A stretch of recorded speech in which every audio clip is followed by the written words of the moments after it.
When you ask someone into any type of a relationship, especially something like marriage, are you prepared to take on a wife? Are you prepared to be a wife? It goes both ways, but today it has to do with the other party not being in any position financially, emotionally, psychologically to take on a wife or even be in a relationship. When you're not handling your own business, there's a situation of outside children that he's not taking care of. Not because he can't, but because he's chose not to. Now, here's a single mother who's financially stable, educated, doing well, but because she's lonely, she almost, noticed I said almost, but then she entered therapy and figured out, wait a minute, this relationship is totally unhealthy.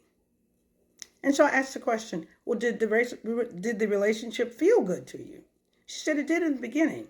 But then I started looking at all the red flags, and there are more now that I can count. Just because something is good to you doesn't mean that it is good for you. The relationship that she was about to continue on in could have been devastating, but thankfully she stepped out.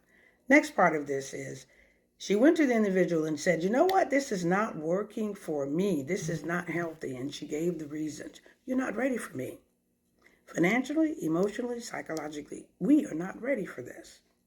And rather than the person saying, you know what, you're right, I am not ready to take on more responsibility because I'm not handling my own. Instead, they shifted the blame to her.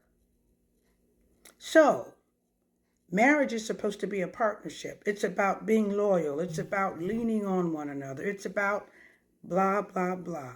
No. Classic case of blame shifting and manipulation. Trust your gut. Trust your intuition. Honey, you know when it's not good for you, although it may be good to you. Cut it off at the knees.